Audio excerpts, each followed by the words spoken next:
Rejoint lui aussi chaque semaine Stéphane Breda, notre arbitre complètement foot. Bonsoir Stéphane. Bonsoir. Débriefing des différentes phases donc, qui ont émaillé cette 32e journée de Pro League. On vient de débriefer Anderlecht-Westerlo, 0-0 score final. On en parlait il y a un instant avec Pascal, Alex et Guillaume Gauthier. Main dans le rectangle à la 86e ou pas selon vous? Y aurait-il dû avoir un pénalty pour Westerlo selon vous? Non, pas du tout. Pour moi, il a le bras le long du corps, il n'augmente pas sa surface corporelle.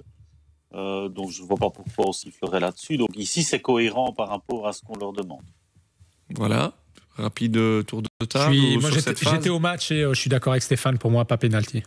Parce qu'on va parler de quelques autres mains qui ont traîné dans les rectangles tout au long du week-end. Alex, Guillaume? Je suis d'accord. Et au passage, bonjour à Stéphane. Il y a de bonnes couleurs d'ailleurs, Stéphane. Ouais, c'est vrai. Il est bien bronzé, oui. Ouais, vous avez fait du vélo tous les deux, à mon avis. Ouais. Stéphane a fait un barbecue, à mon avis. On enchaîne avec le Standard. On enchaîne avec le Standard. Donc victoire contre Genk il y a quelques minutes. Score final 2-0. Penalty pour le Standard. Votre avis, Stéphane? Et puis tour de table. Il faut le regarder attentivement, mais il y a une première indication qui, pour moi, ne ment pas, c'est que le défenseur ne rouspète absolument pas. Donc, effectivement, il y a une poussée de la main. Et puis, le joueur du Standard, j'ai l'impression qu'il chote en terre, en vérité. Donc, je n'ai pas l'impression qu'il en rajoute. J'ai vraiment l'impression qu'il trébuche, qu'il se prend le pied dans le gazon. Mais en tout cas, le défenseur de Genk a mis sa main dans le dos et a poussé. Et il n'y a aucune réaction quand l'arbitre siffle et lui donne le carton, donc il l'accepte. Et il râle plutôt sur le joueur qui a perdu le ballon. Donc j'ai tendance à dire qu'il y avait pénalty, même si je suppose que le bord de Genk n'était pas tout à fait de cet avis-là. Tour de table rapide à ce sujet, ce pénalty. Moi, Alex. je dis plutôt oui aussi. Pascal? Pareil. Guillaume? Moi, je suis vraiment très mauvais client parce que je ne suis pas arbitre. Donc, je ne saurais rien dire d'intéressant à ce sujet-là, je pense. Je ne vous ferai plus intervenir donc dans ce débat. Je vais plutôt donner la parole dans un instant à Alex, à Pascal. Stéphane Breda, notre arbitre complètement foot dans les matchs du dimanche. Il y a eu aussi cette victoire de l'Antwerp, score final 2-1 contre le Cercle de Bruges avec ce but victorieux, ce penalty converti par Toby Alderweireld à quelques minutes de la fin de cette rencontre. Alors, je vous invite à aller voir chez nos collègues d'Eleven qui diffusent évidemment les différentes phases de Pro League sur les réseaux sociaux et puis via le site ou l'application RTBF, voir et revoir cette phase qui a amené ce penalty. Pascal, est-ce qu'on peut essayer de décrire cette phase rapidement, comment les joueurs se sont retrouvés, et puis intervention du VAR, intervention de l'arbitre et penalty pour les Anversois, Alex et Pascal. Et puis Stéphane Breda, votre avis sur cette phase? Pascal? C'est un duel dans la surface, vraiment à l'entrée de la surface, mais à l'intérieur, entre Stengs et Somers. Et Somers passe devant, et donc lui chipe le ballon, mais apparemment, quelqu'un à Tubize a vu une faute. A vu que Somers a ceinturé Stengs. Oui, il toucherait le ballon de la main. C'est une faute ou une main? Parce que alors, il ceinture Stengs et en même temps, il touche le ballon de la main. C'est l'une des explications les plus plausibles, en tout cas. Parce que ce qui est on a eu du mal à comprendre cette phase. C'est pour ça que j'ai essayé de vous demander de l'expliquer. Pour être tout à fait honnête, Mathieu Istas commentait le match. Notre collègue. J'en ai parlé avec lui avant l'émission. Et il me dit, écoute Alex, personne n'a rien compris, parce que personne n'a rien réclamé. En fait, du côté de l'Antwerp, personne n'a rien réclamé, parce qu'ils n'ont rien vu, et honnêtement, ça a mis du temps avant qu'on commence à comprendre l'origine du pénalty. La faute de bras. Qui est une faute de bras. En fait, Somers vient anticiper à l'entrée du rectangle, effectivement, ou à la fin, en fonction de la situation, et il passe devant Stengs, et il met son bras, quelque chose qu'on fait naturellement quand on veut gagner un duel. Avec son bras, voilà, il fait un écran, il empêche en fait de Stengs de pouvoir encore aller au ballon. Ça me fait penser à la faute. Même si vous bousculez notre invité, notre nouveau membre d'équipe, il y a faute sur moi. Gardez le micro quand même. Mais ça me fait penser en fait à ce que Jackson Tchatchoua a fait dans le match contre l'Antwerp, justement, où là le penalty n'a pas été accordé parce que c'était une situation assez similaire, très foot en fait. Et quand tu as joué au foot, tu sais très bien que ce qu'il fait là, quand il passe devant, c'est pour empêcher l'adversaire de pouvoir s'emparer du ballon. Et malheureusement, évidemment, son bras est écarté, David. Mais malheureusement, le bras lèche ou glisse sur son, le ballon glisse sur son bras. Et forcément, l'arbitre ou le VAR voit un penalty là-dessus. Et là, Stéphane, c'est là où nom de Dieu, mais qui mettent des gens à un moment donné qui soient capables aussi de prendre des décisions qui soient des décisions foot. Alors je sais que dans l'application pure et dure du règlement, évidemment, tout est justifiable sur une phase comme celle-là. Je le sais. Mais qu'il y en ait un à un moment donné, comme Verbomen l'a fait lors de ce Antwerp-Charleroi, qui aille au VAR et qui dise « Mais non !» T'as rien compris, mec, celui qui est dans le VAR. T'as rien compris, c'est pas ça la décision. C'est qu'il y a vraiment une intervention qui est foot de la part de Somers.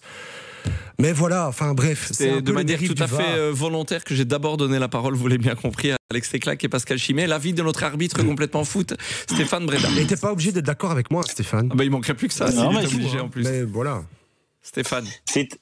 C'était une des conditions que j'avais demandé à David, c'est de savoir si je pouvais à peu près tout dire ici à l'émission. Donc, blague à part, malheureusement, je suis partiellement d'accord avec toi. Donc, c'est évidemment une situation au foot. Et le joueur qui est derrière et qui passe son bras pour essayer de retenir, on sait bien qu'il ne voit pas le ballon et ne sait pas où il est exactement quand il la touche avec sa main. Donc, c'est effectivement une faute de main, c'est pas une faute de retenue ou de tirage. Mais effectivement, il y a un geste du bas vers le haut, vers le ballon. Et ce n'est même pas la question que l'arbitre doit aller dire à son collègue de Tubize, il n'y avait pas. Ici, par rapport à la règle qui est établie et ce qu'on leur demande, ils sont obligés de le donner, celui-là. Donc, c'est malheureusement quelque chose qu'on doit changer. Alors, on prend l'esprit du foot. Et moi, où je suis assez d'accord avec toi, c'est je remets ça avec la faute de main qui avait été sifflée à Malines, penalty, où personne n'avait rien vu et qu'il avait fallu aussi une grosse minute. Mais quand vraiment personne ne demande rien, je pense que le VAR doit être là pour corriger des décisions qui sont, comment est-ce que je vais dire, indiscutablement contestables ou indiscutablement on doit corriger. Ici, personne ne demande rien, c'est vraiment un petit fait de jeu. Et je suis presque persuadé que s'il n'y avait pas de VAR et que l'arbitre le voit, il est certainement filé cette phrase. Voilà. Et le VAR vient et l'enferme dans ce qui est demandé, évidemment, par la fédération. Et là, je pense qu'il y a une zone grise qu'on devrait pouvoir utiliser. Et je me répète, le VAR doit être là pour changer une mauvaise décision qui est incontestable. Ici, pour moi, elle est quand même contestable. Mais techniquement, il y a pénalty. Oui, voilà, c'est ça. Il y a probablement l'occasion de donner pénalty, mais Guillaume vient de me rappeler à juste titre. En fait, le VAR. Vous parlez quand vous arrivez à vous parler même. Mais le VAR invente des pénaltys. Il les cherche. Pour moi, c'est ça. Et c'est vrai, je le dis en forçant un peu le trait, mais honnêtement, et attention, ça se passe pas qu'en Belgique. Hein. Il y a eu des trucs. Ils en inventent parfois. Et voilà, moi, je trouve ça dommage parce que finalement, ça ne rend pas service à l'arbitrage. Et j'avais une question plus personnelle, Stéphane, en ce qui te concerne. Ne t'inquiète pas, hein, ça reste quand même très professionnel. Est-ce que tu voudrais arbitrer aujourd'hui avec le VAR ? Tu vois toute ta carrière et tout ce qui s'est passé, voilà, et l'appréhension que tu avais pour tes matchs. Est-ce que tu aimerais avoir ce VAR-ci, je veux dire, parce que là, il est quand même utilisé depuis quelques années. Je vais dire, j'avais quand même une personnalité, et je pense qu'ici, ce que Verbomen a fait l'autre fois, c'était bien. C'était bien parce que de temps en temps, c'est quand même l'arbitre de terrain qui décide. Et je suis entièrement d'accord avec toi quand tu dis parfois le VAR ou parfois un assistant cherche une situation extraordinaire pour se mettre en valeur, entre guillemets. C'est pas ça qu'on lui demande. On lui demande d'assister et pas d'arbitrer, de pas de mettre l'arbitre en difficulté. Le VAR, c'est un peu la même chose. Et donc, je pense qu'avec la personnalité, on résout quand même pas mal de choses. Écoute, moi, ça a été une déchirure d'arrêter d'arbitrer, donc je préférerais pouvoir encore le faire. Mais j'ai pas toujours eu facile non plus avec, comment je vais dire, les décisions ou la façon dont je faisais. Je sais que je n'étais pas spécialement apprécié ou que j'étais assez dur. J'ai essayé de l'aider avec tout le monde. Et c'est peut-être ce qui m'a réussi. Non, si je pouvais encore arbitrer, je le ferais, sincèrement, même avec le VAR. Et alors, une dernière chose que je voudrais dire, merci Stéphane. Guillaume et Pascal qui voudraient. Non, moi je l'ai déjà dit et je plaide pour ça, je l'ai déjà dit à nombreuses reprises. Il faudrait qu'on puisse installer des quatuors ou des quintets qui soient les mêmes. Alors, j'ai pas dit qu'ils soient les mêmes tout le temps, le même qui arbitre, le même dans le VAR. Non, mais qu'ils soient les mêmes. Pourquoi ? Une équipe, quoi. Une équipe. Je vais vous dire pourquoi. Parce que ça, c'est quelque chose qu'on ne sait pas. Ou en tout cas, dont on parle pas beaucoup. Mais vous croyez qu'entre les arbitres, il n'y a pas des jalousies ? L'ego et l'orgueil. Non, mais ça va même plus loin que ça. Et je le sais parce que on le savait, on est dans le milieu, on est dans le sérail du foot depuis suffisamment longtemps. Je veux dire que sciemment, on fait commettre des erreurs aux arbitres. Je n'irai pas jusque-là parce que là, je ferai un procès d'intention. Et j'irai pas jusque-là, Pascal. Mais je sais pertinemment bien qu'il y a beaucoup de jalousie entre eux. Parce qu'arbitrer un match, ça vaut quand même des sous. Et puis, il y a aussi une question de classement, de prestige, de reconnaissance. Moi, je suis convaincu que si vous faites des équipes OK, alors oui, ce seront toujours les mêmes équipes, mais si elles fonctionnent, ils ont tout intérêt à fonctionner ensemble et à interagir ensemble pour le bien et à performer ensemble. Et je suis convaincu que cela pourrait peut-être éviter aussi certains problèmes. Et puis surtout, ça permettrait aux arbitres finalement de mieux se connaître, de travailler ensemble. À partir de là, vous créez des liens, de la complicité, comme une équipe de foot, quoi, comme n'importe quelle équipe. Mais bon, voilà, je ne sais pas si c'est quelque chose que l'AIEC... Non, mais je trouve que réellement, c'est quelque chose qui serait... Enfin, voilà. C'est infaisable. On n'a pas suffisamment d'arbitres. C'est infaisable. Ce qui est possible en Coupe d'Europe, vous regardez, c'est chaque fois les 5 mêmes, ou les 4 mêmes, c'est impossible en Belgique. On n'a pas suffisamment de viviers. Et on n'a pas suffisamment d'arbitres d'un certain niveau aussi, dans ce vivier. Quand vous regardez les erreurs ou pas, ou les phases qui prêtent à polémique, malheureusement, alors je ne les ai pas énumérées, mais souvent, c'est les mêmes noms qui reviennent. Soit le responsable du VAR, soit l'arbitre ici, j'ai oublié de vérifier qui était responsable. C'était Eric Lambrecht sur cette phase-ci, le VAR. Hein. Merci. Stéphane avait... Oui, mais écoutez, avec les arbitres, il y avait déjà des assistants attitrés pour certains arbitres. Ils avaient 3 ou 4 assistants dont les mêmes pour aller en Coupe d'Europe, mais également pour les matchs. Moi, je suis tout à fait d'accord. Tout à fait. Mais c'est toujours le cas maintenant. Mais je suis assez d'accord avec l'idée d'Alex, parce que il y a moyen de le faire, d'avoir un groupe de 4 assistants et 2 arbitres, parce qu'il est important aussi que l'arbitre du VAR ou l'arbitre central, quand on a un Standard Anderlecht ou un Saint-Tron au Stade, ce sont des matchs différents.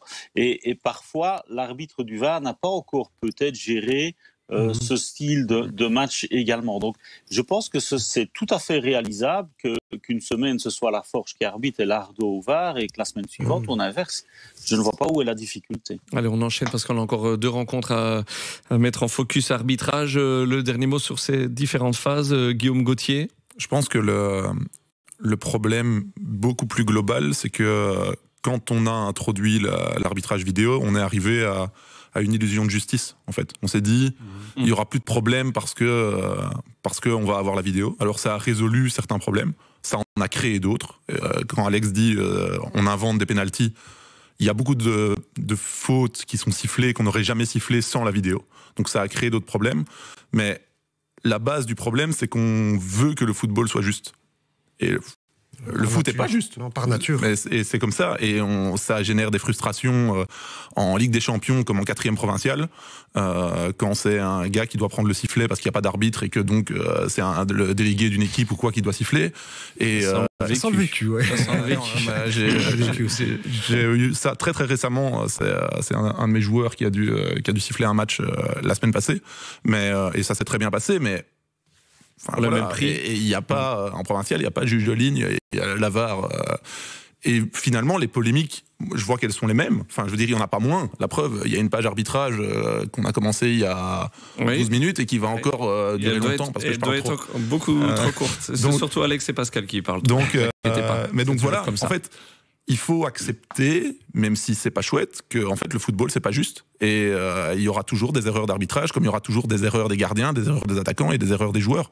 Et à partir du moment où on n'accepte plus ça et qu'on met de la vidéo et puis qu'on fait la Pro League qui interviewe le responsable des arbitres, qui critique les arbitres, enfin, ce qui est un truc complètement lunaire. Hein. On n'imagine pas Brian Rimmer faire une vidéo demain sur le site d'Anderlecht en disant ouais mais cette montée au jeu de Sardella, ce serait complètement fou quoi. Et en fait on crée une atmosphère hyper malsaine autour des arbitres, renforcée par l'arbitrage vidéo, qui était censé les aider et nous aider à ne plus parler d'arbitrage. Allez, 1 minute chacun pour répondre à ça. Non, c'est très juste, je suis complètement d'accord, mais en même temps, voilà, je trouve que l'utilité du VAR, elle est réelle, elle est claire, notamment sur les hors-jeux, la ligne, etc. Même si parfois je me demande d'où ils sortent leurs lignes et comment ils prennent leurs images quand c'est vraiment très serré, parce que là aussi j'ai déjà vu des lignes bizarres, mais soit, ok. Mais là il y a un vrai intérêt. Et puis parfois tu vois vraiment des situations qui auraient pu être injustes qui sont résolues par le VAR. Il ne faut pas non plus tout voir en noir. Bien sûr. Mais ça a résolu des problèmes, ça en a créé d'autres. Voilà, parce qu'il y a des situations, je trouve, très foot, en fait, qui sont trop réglementées. Et Stéphane a raison, à partir du moment où c'est réglementé, tu es obligé d'appliquer le règlement. Une minute, là, voilà. Pascal. Moi, je vais revenir sur ce que j'avais dit il y a quelques années. Moi, j'étais pour l'introduction de la vidéo dans le football, pour qu'on ait une certaine, pas égalité, mais une certaine équité. Or, je m'aperçois que j'aurais préféré qu'on en reste à la bonne vieille méthode, en fait.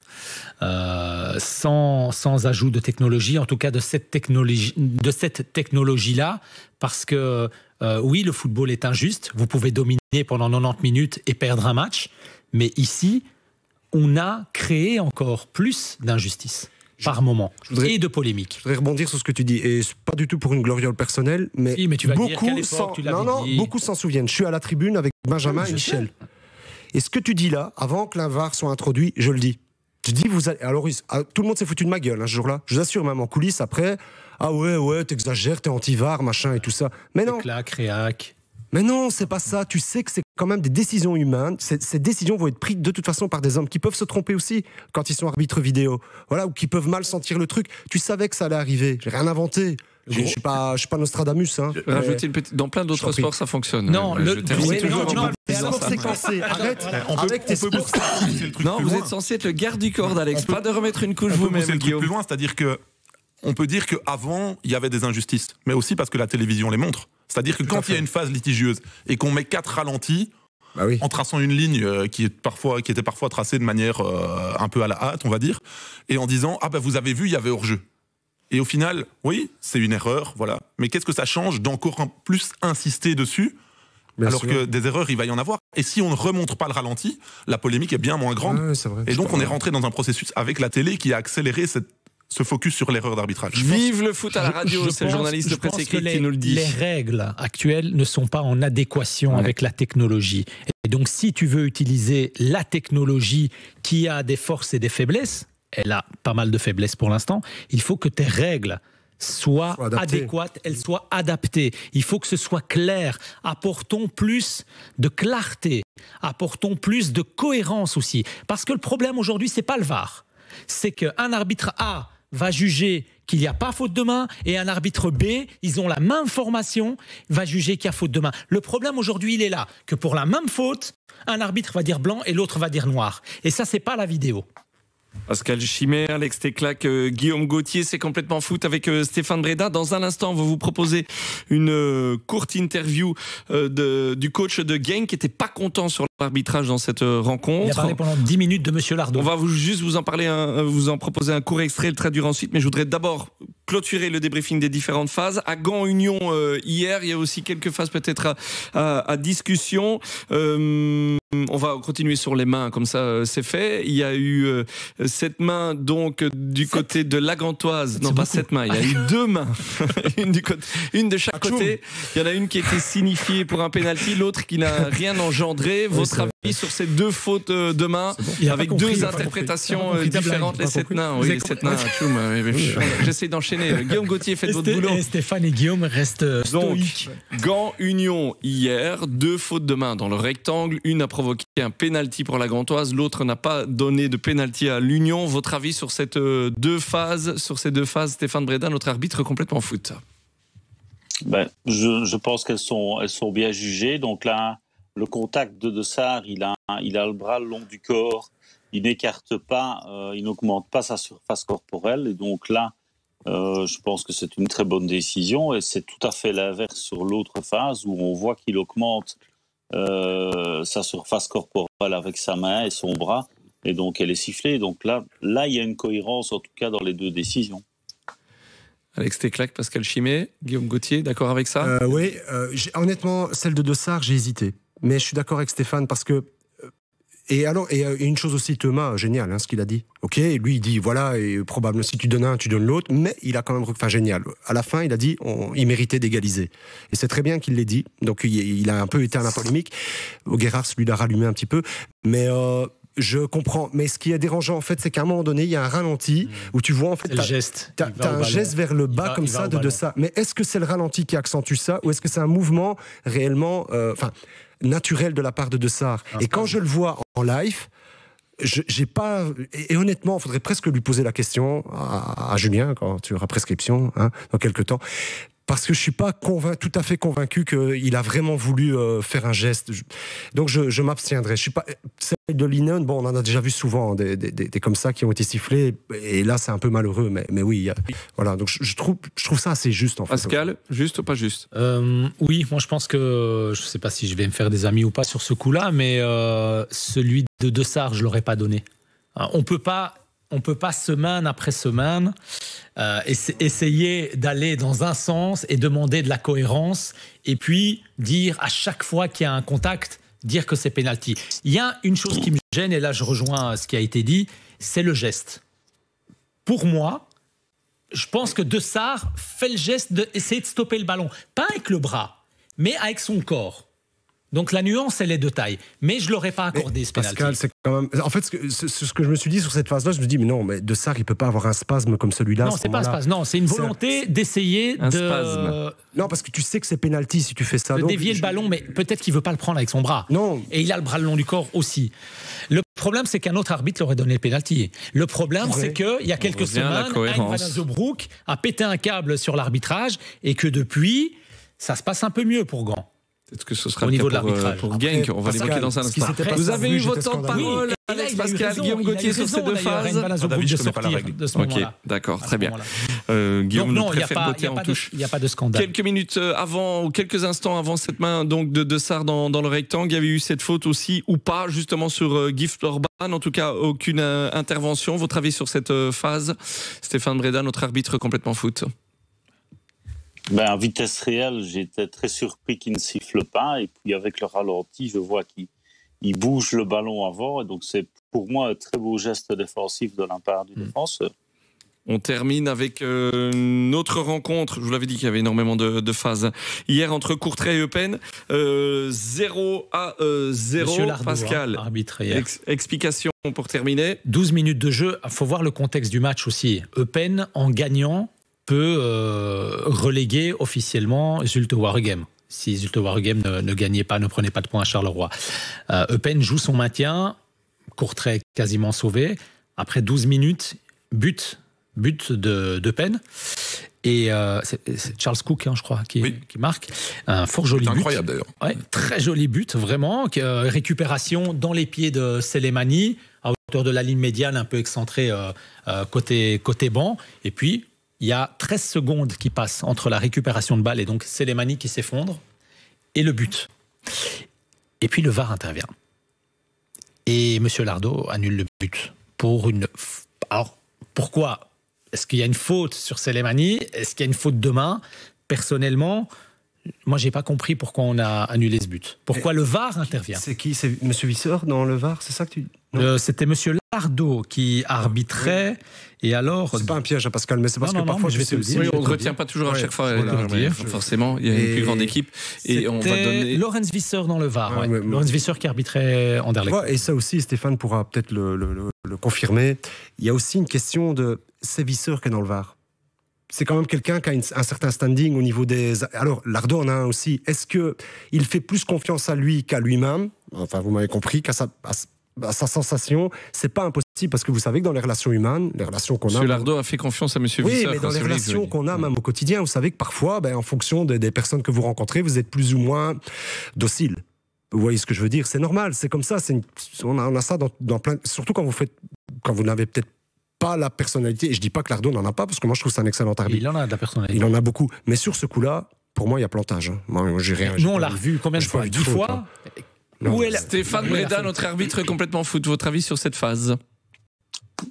Tout d'abord, je pense que Jonathan Lardo a assez de personnalité. S'il n'est pas d'accord avec ça, il l'a déjà fait dans le passé.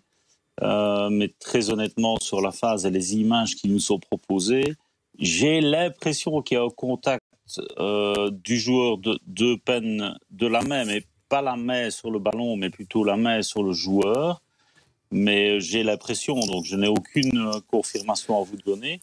Moi, je ne suis pas certain qu'il y ait une faute, mais bon, j'imagine qu'ils ont eu assez d'encre et que Jonathan Lardol l'aura annulé s'il fallait vraiment. Mais moi, je ne vois strictement pas de faute sur cette phase. Stéphane Breda, notre arbitre complètement foot. On a fait un long chapitre. Merci pour votre disponibilité, mon cher Stéphane. On va le prolonger juste un instant. Avec plaisir. Restez là parce que je veux vous entendre quand même. On écoute Wouter Vranken. Court extrait d'interview, comme Pascal vous l'a précisé, après sa défaite de son club, le Racing Genk, contre le Standard un peu plus tôt, 2-0. Il est intervenu à l'interview, comme de tradition, comme d'obligation, et il s'est longuement épanché sur Monsieur Laforge. Court extrait, et puis on en parle juste après. De wissel stond er, die was al doorgegeven aan de vierde. En Carlos stond helemaal, Moujahid stond helemaal klaar om in te vallen. En ja, hij mocht niet invallen en daar komt daar de goal uit. We staan dan op die moment bij 10 man, dus eigenlijk is het... ja, ik heb het vorige week pas gezegd met die penalty die we tegenkregen. Nu deze goal op die manier tegenkrijgen, dat is eigenlijk een absurde situatie. Kijk, in de rust ga ik binnen en ik zeg, wat gebeurt er? En dan zegt hij, ja, sorry, ik heb te snel laten doorspelen. Ik had moeten de wissel laten doorgaan. Ja, daar zijn we vet mee natuurlijk achteraf. Dat is de quote van de hoofdscheidsrechter, hè? Vooral duidelijk van Laforge. Laforge, ja, dat heeft hij tegen mij gezegd. Ik ben hem daarna nog gaan vragen met het buitenspelgeval, met de penalty die hij fluit op El Hadj. Waar dit buitenspel daar valt. En blijkbaar met mij is gecommuniceerd dat het Paintsel positiebuitenspel was, maar... Voilà, Wouter Vranken à l'interview en néerlandais à l'issue de ce match, mais il explique la phase du changement. En fait, ils ont rouspété du côté de Genk et il s'est plaint auprès de l'arbitre parce qu'il a trouvé que on prenait trop de temps pour faire le changement. Carlos Cuesta devait sortir, Moujahid Sadik devait monter. Ça a pris trop de temps et après le match, apparemment, Nicolas Laforge s'est excusé en disant que peut-être il avait fait rejouer trop rapidement et qu'on n'avait pas pu faire le changement. Donc voilà, ils n'ont pas été contents de cela, et puis voilà, il râle aussi dans cette interview en disant qu'il y avait un penalty la semaine dernière et que ça commence à faire beaucoup. Sur cette phase précisément, Alex, Pascal, Guillaume, Stéphane Breda. C'est ça, c'est leur faute dans leur ensemble. S'ils veulent le changement, ils se mettent. Mais même, moi je trouve que non. Et Laforge a dit ça. Je ne savais pas. Nicolas Laforge apparemment s'est excusé auprès de lui. On les cite, hein, c'est Wouter Vranken qui dit que ça a pris trop de temps. En doute à la mi-temps quand Wouter Vranken est rentré dans le vestiaire de l'arbitre. Ouais, alors, pour être tout à fait complet, et puis je vous laisse conclure Stéphane et votre avis, on avait les images ici en retour en studio. Quand on regarde une rencontre, on garde l'image de contrôle de tout ce qui se passe dans le couloir, l'entrée du couloir vers la pelouse. On a vu que Wouter Vranken a longuement discuté avec les arbitres, puis carrément est rentré dans le local des arbitres, sans doute pour discuter de cette phase, et c'est sans doute à ce moment-là que Nicolas Laforge s'est excusé. Mais Philippe et Marc font le match. Je crois que Philippe dit à un moment donné, mais oui, mais c'est la faute de Genk, ils n'ont qu'à le faire, le changement, c'est tout. Il y avait un moment, en plus c'est Cuesta, il prend le péno dans la foulée. Oui, mais il avait déjà marqué des signes, tu voyais qu'il n'allait pas continuer, il avait vraiment un souci physique, donc moi je suis partagé par rapport à ça. Quelques minutes de flottement en tout cas. Oui, mais alors, je voudrais quand même dire ceci, au moment où il y a les sélections donc de Tedesco et que les Genkois sont pas pris, vous avez vu le bazar qu'ils ont fait, et je trouve que c'était vraiment inapproprié. Les déclarations, j'adore Dimitri, inélégant. Je l'aime beaucoup parce que c'est vraiment il a vraiment l'œil pour trouver des très bons joueurs, mais là dans son ensemble, c'est pas que Dimitri Genk a foiré dans sa communication, a fait n'importe quoi à un moment donné où ils sont nerveux. Pourquoi? Parce qu'ils perdent des points. Et c'est tout, et c'est toujours comme ça. Et à ce moment-là, on crée. C'est pour ça que vous faites ce parallèle avec ce qui se dit aujourd'hui après ce match. Ouais, voilà, on crée des contre-feux. L'équipe, elle a perdu 5 matchs sur 12. Hein. Et ça, c'est la faute des arbitres. Donc, faut arrêter. Allez, je trouve que on va aux sportifs dans un instant. Pas des bonnes excuses. Stéphane Breda sur ce court extrait. On n'a pas entendu l'interview dans son entièreté, mais voilà, à l'issue de ce match, la réaction de Wouter Vranken, le coach limbourgeois. Je dirais que c'est assez dommage s'il n'a que ça à dire à l'interview. Je pense que s'il a vu le même match que moi, il a certainement vu qu'il a dominé en second mi-temps, qu'ils ont raté pas mal d'occasions, qu'ils ont manqué de chance. Et c'est pas un changement qui a tardé d'une minute qui a changé la phase du match. Et M. Vranken est assez difficile parfois sur le bord de touche. Il l'était aussi comme joueur, hein, je m'en rappelle très bien. Je pense qu'il faut rester les pieds sur terre et ça n'apporte pas grand-chose, ce genre d'interview. Ça vous choque qu'il soit allé à la mi-temps? C'est pour préciser quand même l'importance de ce geste, d'aller à la mi-temps discuter avec l'arbitre pour être débriefé sur ce qui s'est passé en première mi-temps? Non, je pense que ça, justement, c'est beaucoup mieux que d'aller sur le terrain et d'invectiver l'arbitre devant le public, devant les joueurs. Il a attendu dans dans le couloir, ça m'était déjà arrivé. Et si un entraîneur souhaitait une explication, je lui priais de rentrer dans le vestiaire et on faisait ça dans le vestiaire. Et je pense qu'il faut pouvoir le recevoir et leur expliquer. Et si on a fait une erreur, de pouvoir dire, écoutez, je serai attentif la prochaine fois, peut-être pour faire ça plus vite. Je ne parle pas d'excuses, moi je parle simplement d'être attentif. Mais je pense que là, Nicolas Laforge a bien fait de le prendre dans son vestiaire, de ne pas avoir un incident dans le couloir ou sur le terrain. C'est bien géré de sa part. Allez, dernier tour de table, arbitrage, Pascal Chimay. Pour rajouter à ça, si je me souviens bien, Vranken va voir l'assistant d'abord de Monsieur Laforge, et donc on peut supposer qu'il demande l'autorisation d'aller voir l'arbitre. Voilà, mais Pascal, il y a un gars du staff de Genk qui se fait exclure. À cause de ça, parce qu'il pète un câble sur le quatrième arbitre en l'engueulant, parce qu'il lui dit on a voulu faire le changement et tu l'as pas fait. Oui, mais voilà, ça traduit quand même nervosité. Beaucoup de choses. C'est très révélateur, je trouve, de ce qui se passe chez eux. Tout à l'heure aussi, Slimani qui prend une jaune du banc. J'ai pas compris pourquoi. Oui, je ne sais pas. Oui, je sais. Merci Stéphane Breda. Guillaume, je vous donne plus la parole sur ce sujet. Je pense qu'on a fait le tour. Stéphane Breda, notre arbitre complètement foot qu'elle a chaque dimanche.